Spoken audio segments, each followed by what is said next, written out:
Hi all, it's Teresa. Well, I recently did another acrylic painting according to a theme for an art contest. And one of the other members in an art club that I belong to has asked me several times if she can watch me paint. She wants to learn some other techniques for her own paintings. So Suda, this video is for you. I hope you learn some new techniques and I hope it's helpful. So because I made the mistake in my last couple acrylic paintings because I hadn't done a detailed enough drawing ahead of time, I'm going to draw out this acrylic painting in much more detail. And I'm using about 10 photos for reference for each of the elements in this painting. And so I'm doing it pretty detailed, and here it is. This is what I'm going to start with as a basis.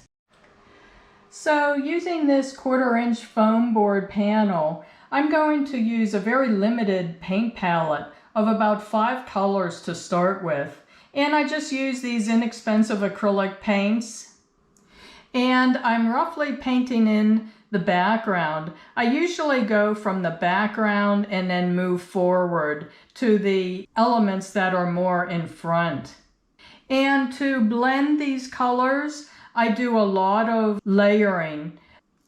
So to blend the different colors for the background, I put the colors pretty close to each other, and then I paint a mixture of 2 colors and paint that in the middle of those 2 colors and then blend it in. And of course, since acrylic paints dry so quickly, you have to do this pretty quickly. And I use a combination of kind of cross-hatching and smudging the brush in between the colors to blend them. The more you paint in acrylics, you will get the hang of this. So then I started on the details of all the elements in the foreground. And there's just no rushing this. You have to start out with a nice reference photo and examine the reference photos that you use very closely before you start painting. That will give you a rough idea of where to start, which areas to paint first, and then colors that you can overlap over top of those areas and blend them in if necessary. And for these details, since this is a very small painting of 9 inches by 18 inches, I had to use really tiny brushes with nice sharp points on them too.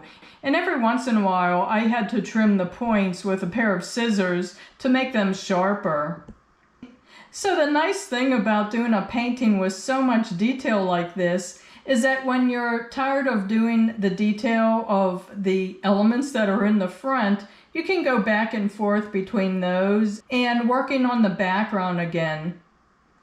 So every once in a while, I just stop and look at the painting as a whole and decide if I like the balance of colors on the background and on the elements in the foreground.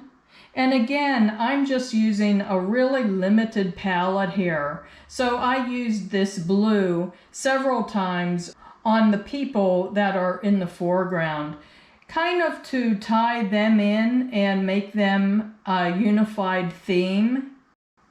And also I wanted to keep the colors limited in this painting because it is really, really detailed. So I didn't want to introduce too many colors to make it look even more busy.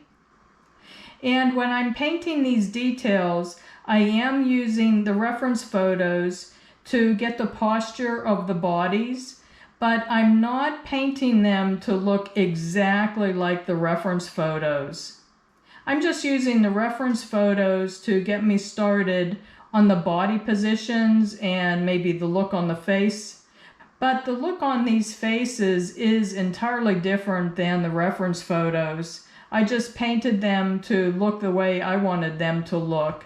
And every once in a while, I'll stop painting and take a real close look at the painting overall to see if it feels balanced to me and to see if I like the look on the faces and the position of the bodies, things like that. So every once in a while, I would change something about the position of the bodies or to the other elements that they connected to, just so that it looked like it flowed nicely, according to my original design that I had in my head.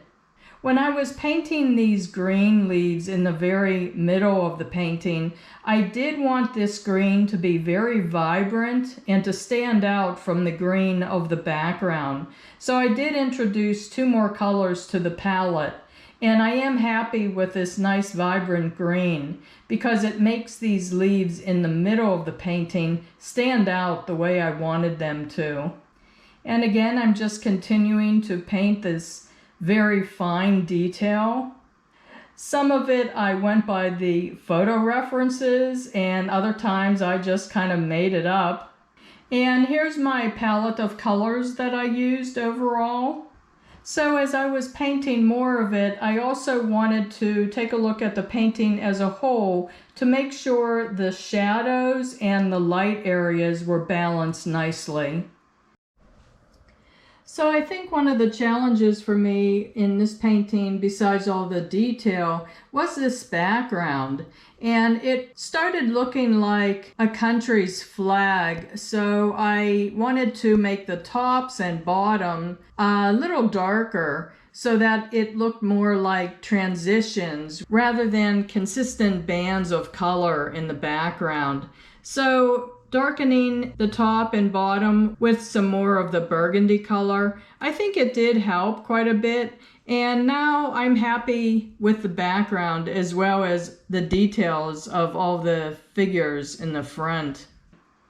Any of these paintings that I do, I pretty much start with an image that I get in my mind.